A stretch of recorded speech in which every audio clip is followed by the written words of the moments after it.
Om Swastiastu. Assalamualaikum warahmatullahi wabarakatuh. Salam sejahtera semuanya. Salam namo buddhaya dan salam harmoni.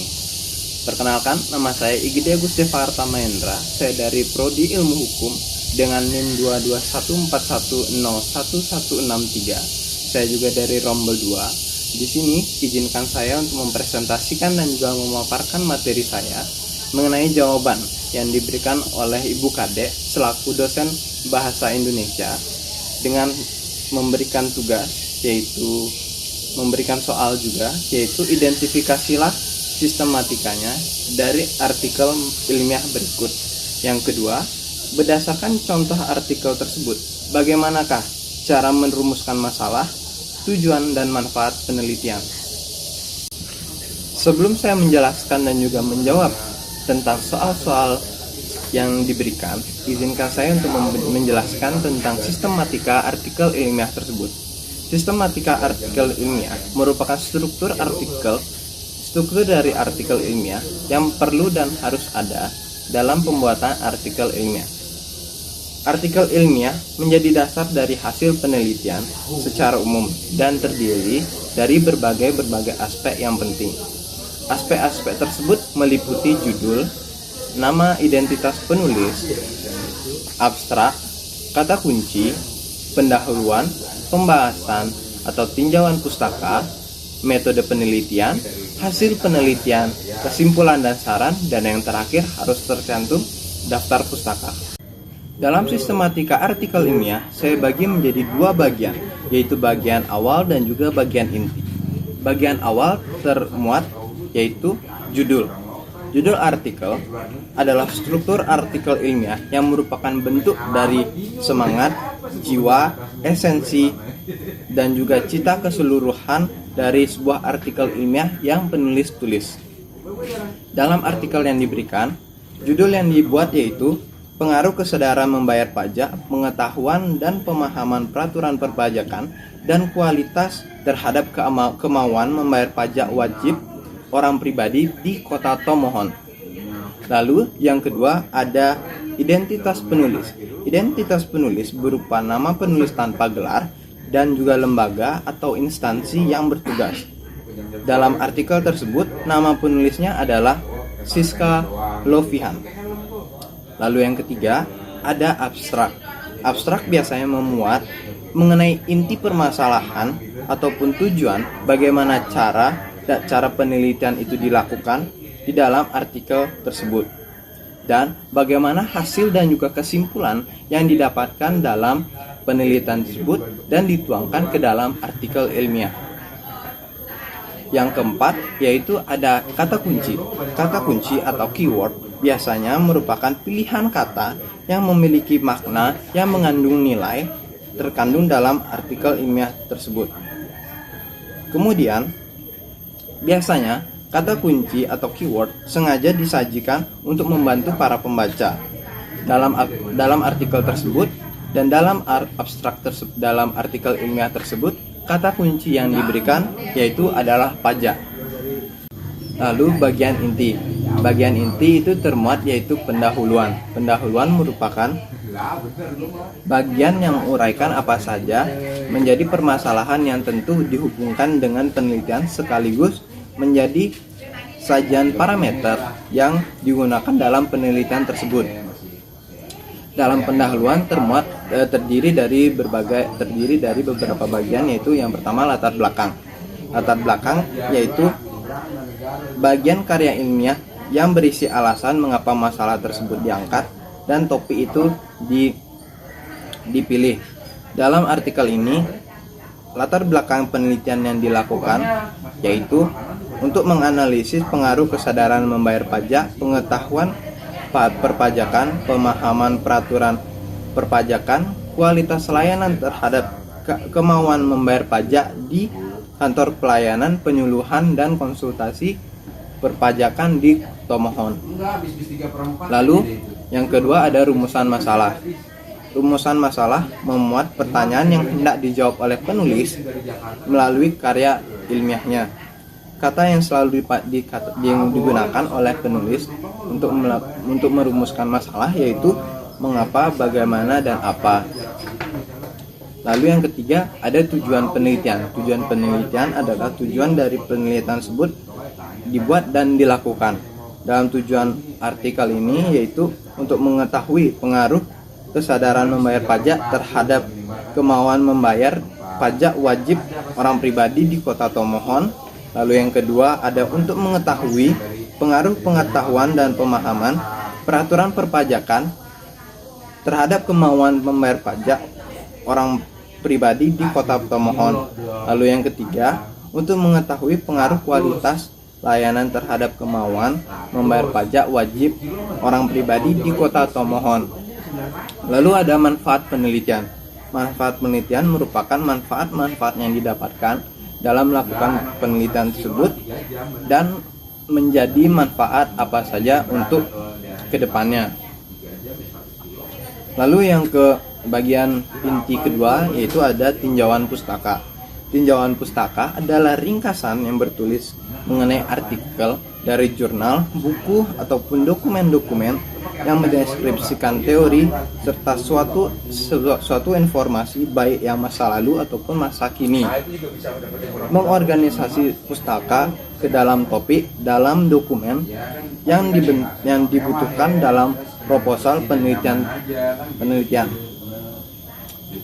Bagian-bagian dari tinjauan pustaka itu ada dua, yaitu landasan teoritis dan juga penelitian terdahulu. Landasan teoritis adalah memuat teori-teori dari hasil penelitian, di mana teori tersebut dan hasil penelitian tersebut digunakan untuk menjadi kerangka teori penelitian untuk menyelesaikan penelitian tersebut. Lalu yang kedua ada penelitian terdahulu, yaitu upaya peneliti untuk mencari perbandingan ataupun menemukan inspirasi baru untuk penelitian selanjutnya. Di samping itu, kajian terdahulu membantu penelitian yang dapat memposisikan penelitian serta menunjukkan orisinalitas dari penelitian tersebut. Lalu bagian ketiga dari bagian inti yaitu ada kerangka konseptual yang terdiri dari kerangka konseptual penelitian dan juga hipotesis. Kerangka konseptual penelitian adalah konsep satu dengan satu konsep yang lainnya dari permasalahan yang ingin diteliti. Lalu ada hipotesis.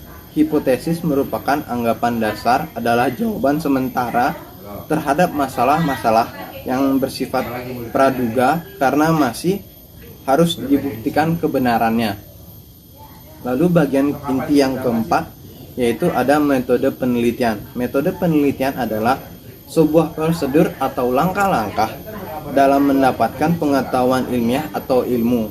Cara menerapkan prinsip-prinsip logis terhadap penemuan, pengesahan, dan juga penjelasan kebenaran terhadap penemuan dan juga penelitian tersebut. Dalam artikel ini, metode yang digunakan dengan cara yang pertama memiliki jenis atau rancangan penelitian yang digunakan dalam bab ini terdiri dari jenis penelitiannya dan juga sumber data yang diperoleh. Lalu yang kedua ada populasi, sampel, besar sampel, teknik pengambilan sampel. Lalu yang ketiga ada klasifikasi variabel dan definisi operasional variabel. Yang keempat yaitu ada instrumen penelitian. Lalu dalam bagian inti yang kelima yaitu ada hasil analisis dan juga pembahasan. Hasil analisis atau pembahasan ini merupakan pengkajian ulang validitas hasil penelitian tersebut. Pembahasan hasil penelitian dapat dijelaskan sebagai pemikiran inti atau pemikiran asli peneliti untuk memberikan penjelasan dan interpretasi atas hasil penelitian yang telah dianalisis guna untuk menjawab pada pertanyaan di penelitian tersebut. Dalam artikel ini hasil analisis yang disampaikan yaitu uji validitas, uji reliabilitas, uji asumsi klasik, dan juga pengujian hipotesis. Lalu dilanjutkan dengan pembahasan. Lalu bagian yang keenam dalam sistematika dan juga bagian inti sistematika artikel ilmiah yaitu kesimpulan dan saran. Kesimpulan dan saran adalah bagian penutup dari penelitian dan peneliti menulis di mana isi dari penelitian tersebut telah dijabarkan dalam bab sebelumnya. Pada bagian kesimpulan dijelaskan secara singkat mengenai hasil-hasil penelitian yang telah peneliti laksanakan. Lalu bagian terakhir dari sistematika artikel ilmiah yaitu ada daftar pustaka. Daftar pustaka adalah bacaan yang memperkaya tulisan sehingga tetap dicantumkan penulis dengan atau tanpa dirujuk langsung di dalam teks. Baik, di sini saya akan menjelaskan pertanyaan yang kedua dari soal tersebut, yaitu berdasarkan contoh artikel ilmiah tersebut, bagaimanakah cara merumuskan masalah, tujuan dan manfaat penelitian. Dalam artikel ilmiah tersebut, cara merumuskan masalah, tujuan dan manfaat penelitian adalah dengan melakukan tahap persiapan. Dalam melakukan tahap persiapan dimulai dari menentukan masalah atau mengajukan masalah yang akan dibahas dalam penelitian tersebut. Hal-hal yang dipertimbangkan dalam memilih topik atau masalah yaitu yang pertama, topik tersebut harus menarik perhatian. Yang kedua, terpusat pada lingkup yang sempit dan terbatas. Yang ketiga, memiliki data dan fakta yang objektif. Yang keempat, yaitu mengetahui prinsip ilmiahnya meskipun sedikit. Lalu yang kelima, yaitu harus memiliki sumber acuan atau bahan kepustakaan yang dijadikan referensi. Dalam membuat rumusan masalah, setelah penentuan judul dapat dilakukan dengan penulisan karya ilmiah atau setelah penulisan karya ilmiah. Dari judul tersebut harus merumuskan masalah-masalah yang akan dibahas dengan cara menyusun sebuah pertanyaan dengan mengandung unsur 4W 1H, yaitu what apa, why mengapa, when kapan, where di mana, dan how bagaimana. Dengan mengacu pada unsur-unsur tersebut, disusunlah pertanyaan untuk membuat pertanyaan dari masalah yang ada di topik tersebut. Pada bagian merumuskan masalah, peneliti juga menjelaskan secara detail mengapa masalah tersebut dan poin-poin tersebut harus diangkat dan juga dipertanyakan.